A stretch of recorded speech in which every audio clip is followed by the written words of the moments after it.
Hey everybody, this is Mike from Brodequin, and you're listening to the DIEnecology Podcast.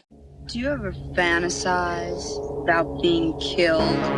About all the different ways of dying? Is it to awaken and feel the passing of time? Or is it the failing beat of your own heart? They learned parts of a dismembered female body had been found in a remote corner of San Bernardino County. Why was her skull left outside a local restaurant? And where is the rest of her body? Death is only the beginning.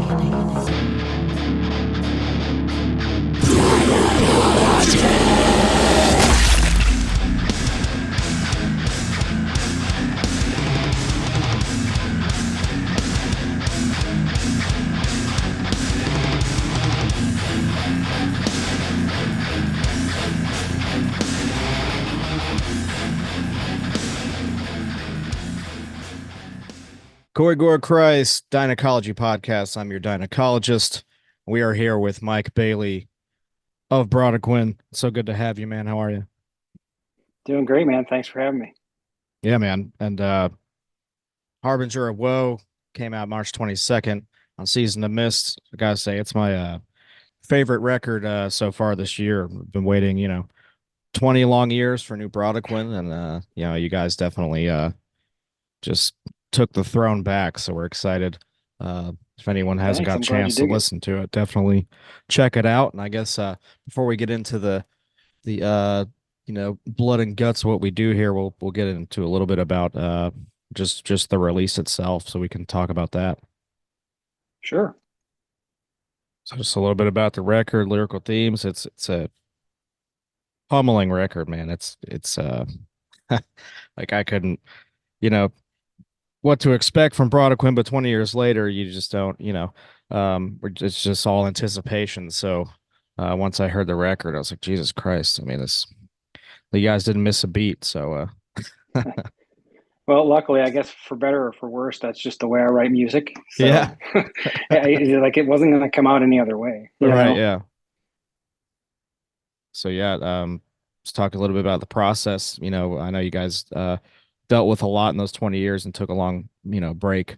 Um, but were you guys always keeping it on the back burner as a possibility and just waiting things out, or was it more of I like, think at first, yeah, I think at first, we thought, hey, we just kept pushing it out, and then eventually it just kind of faded away. I mean, yeah, it was always there, but as far as like writing and stuff, like we were always still involved, still going to shows, still looking for new stuff. yeah, I was still playing guitar, not the entire time. Actually, there was a there was a period of about 2 years where I actually didn't plug in an electric guitar at all. I played, but I was just like playing acoustic stuff. yeah, yeah, And then just kind of out of the blue, we were hanging out one day and listening to Methods of all things. yeah, yeah, And and it just kind of the idea just kind of cropped up like, man, we should do another album, yeah, you know. And then it just kind of rolled from there. yeah, Um, Now, granted, that was probably what, like 2015, 2016, and right, it probably took like 2 years to get the ball rolling before we started writing anything. What's funny about that is I actually started writing liturgy stuff before I started writing New Brodequin stuff. okay, yeah, So it was like, because Jamie was talking to Maddie and he was all stoked on doing another one. And we actually did get together and we played that Las Vegas Fest as yeah, yeah, liturgy. That was really cool. If anybody listening has a video of that show, I'd love to see it because on stage it sounded insane. Like it yeah, sounded just super crisp. yeah, But anyway, yeah, I started writing liturgy stuff in like 2018. And as I was going through the process, I think like the fourth song I wrote, I was like, this doesn't really sound like liturgy. You know what I mean? yeah, It kind of sounds more Brodequin-esque. And I played it for Jamie and he's like, oh yeah, that's definitely a Brodequin song. So I would say like 7 songs into the liturgy stuff, yeah, I kind of shifted my focus to writing new Brodequin stuff. And me and Jamie got together a few times and I think we kind of combined some ideas and we did I think Diabolical Edict was the first song that we yeah, did, and Teresiana was the second one. And then something happened. I don't know what. I just freaked out and I wrote the rest of the album in like a few weeks. yeah, Just banged it out. And then after that, I started working on liturgy stuff again. Yeah. Liturgy's sick too, man. You guys got stuff down the pipeline for them as well. Yeah, full album's done, Sick. actually. Just waiting on vocals. Brennan's on that one as well. Yeah, yeah. He did a fantastic job. I'm super stoked about it. He's really happy about it. So now we're just kind of waiting on Maddie to see, what he wants to do when he wants to record it. I think he's Yeah. going to record it. He's got a studio out there. He always goes to. So Hell yeah. Yeah, Maddie's always sick. He's one of the best for sure. Just absolutely nasty. Huge Definitely. dude with like the softest voice, but he's got the most brutal vocals I've ever heard. So he's an anomaly, that dude. Definitely. Yeah, the record fucking rips. Excited for you guys that you got to, you're still here and you put it out. I live in Knoxville myself, so Oh, cool. guys' always had a presence here. Which is crazy. Death metal hasn't really been a huge thing here, in recent years. So it always blows my mind that you guys came from here and all that, because we don't see a whole lot of death metal. It's such a mixed genre kind of city, with what No, for goes on. sure. I think tides might be turning though. Yeah. We were at a show. It's probably about 2 years now. It was, I think it's the Concord or Concourse. They moved, Yeah. they moved to Broadway, Mhm. and we went down there and saw Immolation and Cannibal and Dark Funeral. Yeah, that was a sick show. And that show was absolutely bonkers, man. Yeah. Like it was, I don't think that they were ready for it, because we got there probably like 30 minutes before the doors open, and it was wrapped almost around the building. They were so slow and getting so many people in there that we didn't get in there until Immolation had like 2 songs left. Damn. I don't think that they were ready for that level of turnout. Yeah. Yeah, I mean, that kind of tour package was insane anyway, and Yeah. we got people here, they're hungry for that kind of stuff, and we don't get it a whole lot, Mhm. but it's there. As far as like bands and stuff, there's not a lot going on. There's a few. There's guys that have been around since I was doing music then, and that are still playing in bands and ripping it up on stage, and I'm happy for them. But don't see a lot of it as much. But No. I thought there was a venue that was supposed to start getting some heavier stuff. It's off Kingston Pike. It's like, I don't know what it used to be. I think it used to be like a yoga studio or something. I forget the name of the place. Brickyard. But, is that it? Okay. Yeah, it's like Hamburg Drive, like that area. So they're exactly. actually getting exhumed and skeletal remains in a couple weeks. So that's going to be nuts, because it's like a dive bar. So that's a fun place to see death metal shows. And they've gotten here, little ones here and there, but that's probably one of the best bills they've gotten as far as death metal. So that's gonna be a sick show. But I'll be in Maryland with you guys. So Oh, that's right. yeah. So when that's going on, it'll be during that. It'll be like Wednesday the 22nd. So I'll already be up there. But yeah, I guess talk about that too. That's your upcoming show so far. Yeah, that's the next one that's on the list. That should be really cool. I actually haven't been to a Maryland Fest since they moved out of the Thunderdome. Oh wow! So I haven't experienced like their multi-stage setup. Yeah. So that should be a really cool experience. Looking forward to that. Looking forward to seeing killer lineup. Yeah. Like I've never seen 1349 before, and I'm just totally melting down. Oh yeah, I'm super fanboy over that. Yeah. Oh my God. That should rule. Yeah. I think my first year I went was 2013, and I've gone pretty much every year since. There's been a couple of years I didn't get to go. But it's cool, they've changed it back and forth. They used to have the Edison lot, they've kept that and brought it back, and now they're just keeping everything in the area where the bars are. So there's like Ram's Head and Soundstage are really close together. Soundstage has like more of the death metal grindcore bands there, and then Ram's Head's more like a bigger bar venue, so it has more like more of the headliner bands, a lot of the black metal bands, all that'll play there.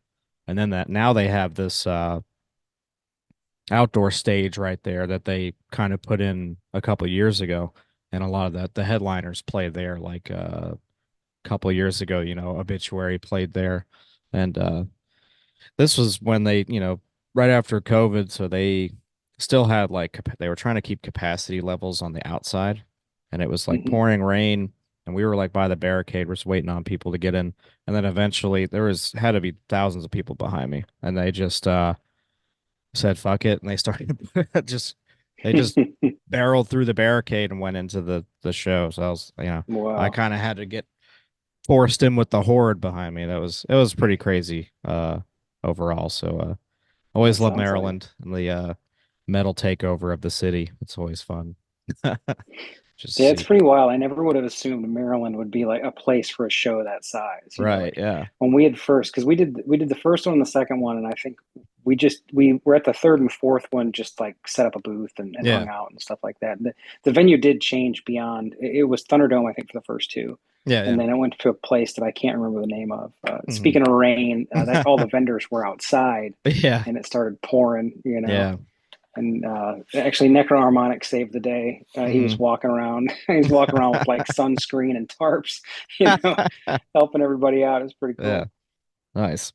But yeah, that's gonna be a sick time. Looking forward to it. Last year they had like a hiatus, kind of seemed like they weren't gonna keep going, and now they're back full swing. Already announced next year. I think they started doing like more Death Fest. They did like Netherlands Death Fest. They do California, and they did a couple other ones. So they kind of just shifted it back to just California Death Fest and Maryland. So hopefully they Did keep they it do one in running. It's Canada? I Yeah, thought they did a maybe, and they Canada did a one too. London, Yeah. maybe London Death Fest. Oh wow. They did quite a few of them, like for a couple of years, and then you can tell they were like they took a break, and now they're like, yeah, California, Maryland, we're gonna keep it at that, and hell of a lineup to come back. So looking forward to Hmm. that and finally seeing you guys, and um, Speaking of which, I'm pretty sure we're at Soundstage at 11:30 yeah, on Friday. yeah, yeah, Yeah. yeah, it's gonna be insane. I love Soundstage. It's just no barricade. People go fucking nuts. You never know what to Cool. expect there. Um, I've seen So it's like a more intimate setting. It's not oh a yeah. huge stage. Oh, cool. Yeah. Yeah, it's where the like I said, most of the grindcore and like straight death metal bands play, and it's always insane. Like I've seen Devourment there and Mortician, and people were bringing like blow up dolls and throwing them around, and people go absolutely nuts. Like it's a Awesome. cool. It's probably my favorite part of Death Fest is going to the soundstage shows that they do there. Good So deal. it's gonna be a hell of Oh, a we're time. definitely looking forward to it. Oh yeah. It should be a good time. I think people are waiting on it. They're gonna show up for you for sure. That's gonna be fucking nuts. Good time for me to see you guys Yeah. my first time. Um, Yeah. Well, you'll get to hear quite a few of the new ones. yeah, We've had a lot of requests. People are really stoked on the new stuff, which is great to hear. You yeah, don't know what the reaction is going to be after not putting anything out for so long. right. You know. Yeah, and it's like I said, I've heard a lot of shit this year. A lot of really, really good stuff has come out so far, but I gotta say this album's definitely my favorite so far. It's just Thanks. rips. Um, but we'll get into the other half of this podcast. We'll actually talk about, how death kind of really influences us and how we're able to cope with it and really turn it into like an art form where it's positive, because it's all around us, something we can't control, but everyone has a different medium or coping mechanism to do that. I've always found it interesting how the genre of death metal is such a positive release for the imaginations of death.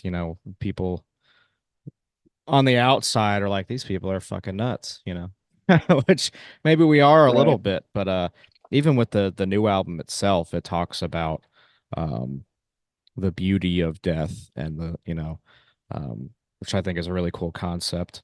Um, so to your best of your abilities, talk a little bit about that, your influences, experiences you have that kind of, you know, uh, influence you and channel this kind of music and how you're able to translate it.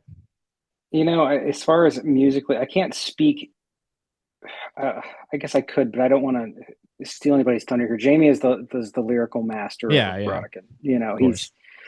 He's the huge history buff, and while I enjoy it, I would do it a disservice because I couldn't go to the level of detail that he could lyrically. Right.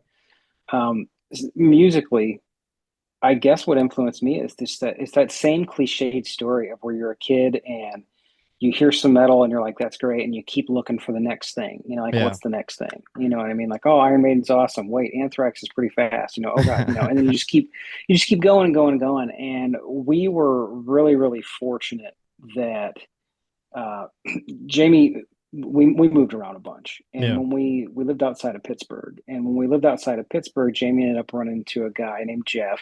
Mhm. And he was in a band at the time. He was in a band called Sathanos. Yeah. And he was into all the death metal stuff. So it was like, that's what we were looking for. Yeah. You know what I mean? That was the one. And I think Jamie came home with like Sepultura, Schizophrenia on cassette. Yeah. Hell yeah. And something else. And I can't remember what it was at the time. It might have been Altars of Madness, but Yeah. it was somewhere around that era. And it was Mhm. like, we just went ape Yeah. over the stuff, and it just kept going and going and going. And those are still influential. Yeah. I was like an instant Napalm Death fan, and I think course, that was probably what drove me the most, was just absolutely huge Napalm Death fan. Yeah.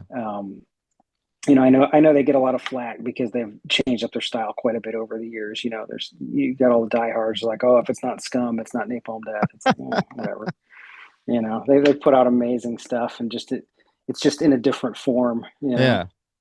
Like I like The Code is Red. That's like my favorite album. But I've liked pretty much every album they've ever done. I've enjoyed it. They're the type of musicians that can push things in any direction they want. Really, they've influenced so many subgenres within death metal itself, and just grindcore, all that stuff. If there's any band that can just put a record out, they don't give a fuck what it sounds like. It's just they're gonna put it out. They can do it. Right. They're just versatile. No, they're great. And I guess kind of a side effect of that is, you were talking about kind of the release or channel it in something positive. Yeah. It is a really good way to get out your frustrations when you're just playing until your fingers start to, the skin starts to fall off. Yeah, for sure. So that was definitely a help over the years. And what's really neat is I didn't realize it would have this effect on people, but I know I have, and Jamie has as well, received emails from people and saying things like, man, I really appreciate your music. It's got me through some tough times. Yeah. I never thought that it would have that kind of effect on people. Yeah. And that's a huge compliment. Yeah. And a band named after a medieval torture device, can have such a positive effect on people. That's kind of what I'm trying to get to the bottom of, because I myself, I can talk about where I started listening to metal and like how it drew me in, because it just kind of did, you just, when you hear something and it hits you the way it does, that's it, So mine was like Arise by Sepultura. The second I heard that, I was like, fantastic album. Yeah, I was like, it's hitting me the way that I guess my brain chemistry wanted, and haven't really looked back since then, but you just don't know how you get into the realm of these kind of lyrical themes and just the, extreme music, and how it can just, I don't know, you have fun with it. You have fun with embracing death and torture, but not in a way where you would do it.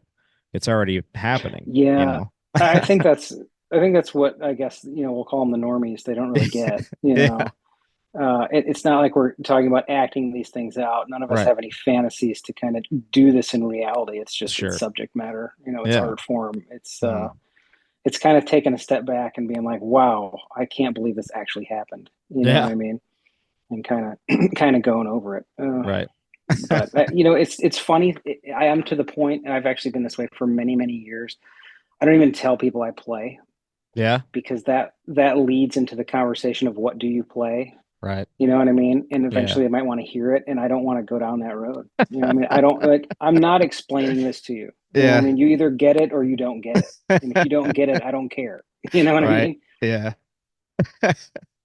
Yeah, that's, you work with people or this and that. I've had to do the same thing where it's like, like, oh, is it kind of like this band? And like, I don't know. It's fine. I'm just playing a band, 'cause that's it. You'll figure it out. If you stalk me and find it, you can listen to it, and just don't ask questions. Right. Inevitably, you get when you do decide to engage, which I do not anymore. Yeah. You get kind of like Metallica. It's like, actually not at all. In no way is this like Metallica. Yeah. Especially you heard Metallica in the 80s, you can't fathom something like Brodequin to come out of that. It just doesn't. Yeah. You just have to hear it to believe it, I guess, Yep. People that have never heard that shit. But yeah, it's just always fascinated me. Because I mean, even I've been a huge history buff myself, and just the idea of methods of torture and shit like that, it's just fascinated me, but not to a point where I condone it. It's just the level of barbarity the human nature can take people is it's just fascinating, really, But It's really incredible. And yeah, really, I don't think that we've changed all that much, yeah, And now everybody wants to be, civilized and virtuous, but right, it's just different methods. yeah. It's just different methods. It seems cleaner, more humane, but it's more of the same, Right. just not a public display the way they used to do it. But yeah, Mhm. no, it's always just been a cool concept to me. I've been a horror fan. That's a big channel for people too to like metal because it's already got Oh, the yeah. subject matter there. It's pretty easy transition. But for some people, I just to explain to normal people like this isn't glorifying anything. We just like brutal shit and we can have fun with it. But it's Well, it brings up an interesting question, especially when people talk about the vocals. yeah, It's my understanding. It's always been that the vocals are really just another instrument. Like yeah, you have your regular songs where someone's actually singing, but in extreme exactly. music, it's just a different instrument. And Yeah, if people don't really understand it, yeah, I would pose the question, have you heard the music? yeah. What on earth are you supposed to do over this music? You know what I Right. mean? Yeah, With some a cappella shit going, is that really going to cut it? yeah, It's not going to work. yeah. Yeah, so I mean, it all makes sense, and it's really the only genre of music you can really, you know, um, positively release anger and pain and hardship, stuff like that. So, um, it's a good thing it's there. It's just it's always been something I try to figure out if the people within the bands actually get the release that way too, if they've experienced death and tragedy, if this is something that's really helped them, like it does the people that listen to it, which I'm assuming, it does, of course, channel Yeah, in, I would say channel out. playing in general. You Yeah. know, even if it's not like working towards something, Yeah. even if it's just playing, Yeah. I think that's probably the biggest detriment to new Brodequin music is I will plug in and start playing, and before I know it, it's like an hour and a half, and I haven't written anything, but I'm just playing. You Yeah. know what I mean? And it is a really good, what a great hobby, Yeah. because you're so connected to it. It's different than, not to shit on people that play golf, knock yourself out, but it's just a lot different. You Yeah. know what Yeah. I mean? When you're actually sitting down with an instrument and here's this inanimate object, and I have to make it do something. Yeah. It's just great. Yeah. And I know you've guys dealt with loss yourself. You guys took a long time after all that before you guys started writing again. So in that time, were you guys even trying to write, or you just took a complete break from it? No, we weren't doing anything. Yeah. I mean, music wise, we weren't doing Yeah. anything. I mean, we were still involved and whatnot in like a fan capacity. Sure. Yeah. But as far as sitting down to write anything or getting together, no. I mean, we hung out because me and Jamie, we hang out all the time. Not as much Sure. so anymore because I live a lot further away now. But Yeah. for all of our lives, really, Yeah. we've hung out a ton. So that never stopped. And the giant binge listening sessions of new stuff and all that. But as far as like sitting down and getting songs together, no. Like I Yeah. mean, I wasn't writing anything at all. Yeah. Um, I mean, that just stopped. Yeah. And I don't blame you. I've had similar things happen, and it's hard to really get inspired that way. You just have to work through it and try your best. Sometimes it takes longer than you think, or you don't know if it's going to end, kind of thing. Yeah, Um, it just kept getting pushed to the back burner. yeah, When everything's going well, it's really easy to sit there and spend time on something that, I mean, let's face it, it's death metal. It's nobody's full-time job. It's not like Right. we're relying on this to make a living. You know what I mean? Yeah. So really, it gets regulated to a hobby. And Mhm. when there's so much going on in life, and it kind of trying to pick up the pieces of all these things that happen, it's bad enough when like one major life-changing event happens, Sure. and to get one like a year away, and then one like 2 years after that, Yeah. you really just don't even think about it. You Yeah. don't sit there and think about, oh, what am I going to do to pass the time? It's like, well, I got a bunch of crap I have to deal with. I Yeah. probably have to rearrange my life and kind of approach this new situation and kind Yeah. of learn how to get through this, Yeah. and you don't even think about it. Yeah. I mean, no one teaches you, and if they do, there's something you just Oh no. unfortunately have to experience no matter what, Right. And Right. So much of life is like that. You can read all you want, but mm, experience is king. yep. That's the, knowledge of it and trying to figure out the best way to deal with it. Music certainly helps. It's a good way to channel emotion. But sometimes all you have is yourself kind of thing too.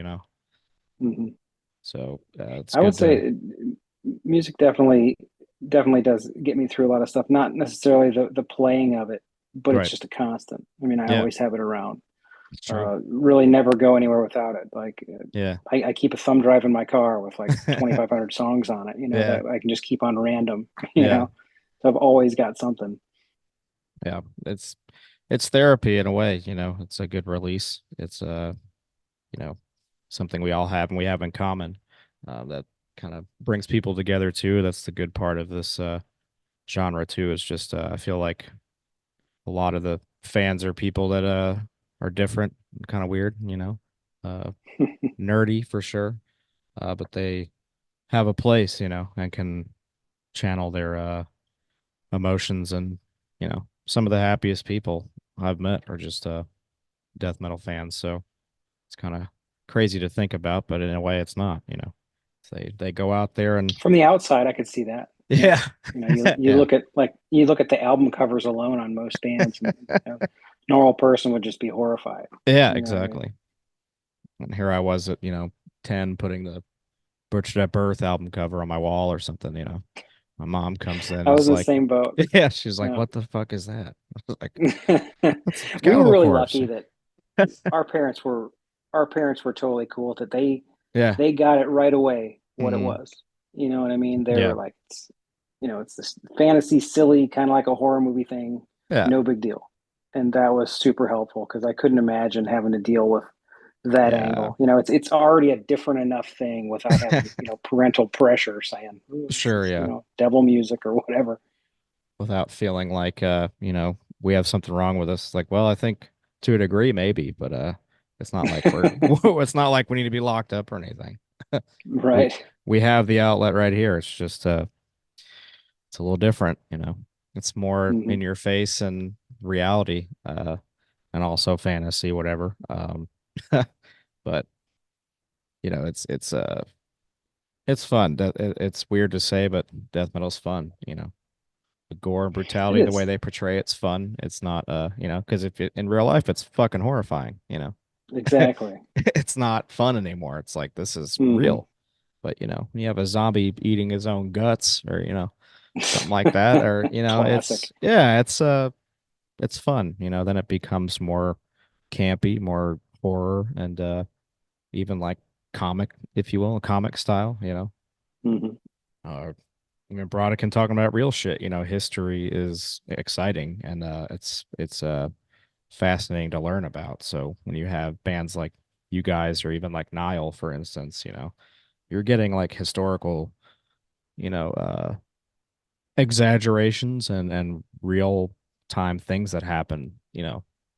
Put Oh into yeah, there's definitely a mix of both. I yeah, mean, none of us were there, and 1400s, 1500s, so yeah, we kind of have to take your word, take people's word for it. right, And if today is any indicator, you see how so many things are dramatized. yeah, Now, yeah, don't believe me. I don't believe for a second that horrible things didn't happen, right, but it comes down to what happened and to what extent. yeah. It's an And interpretation, more or we'll less. never know.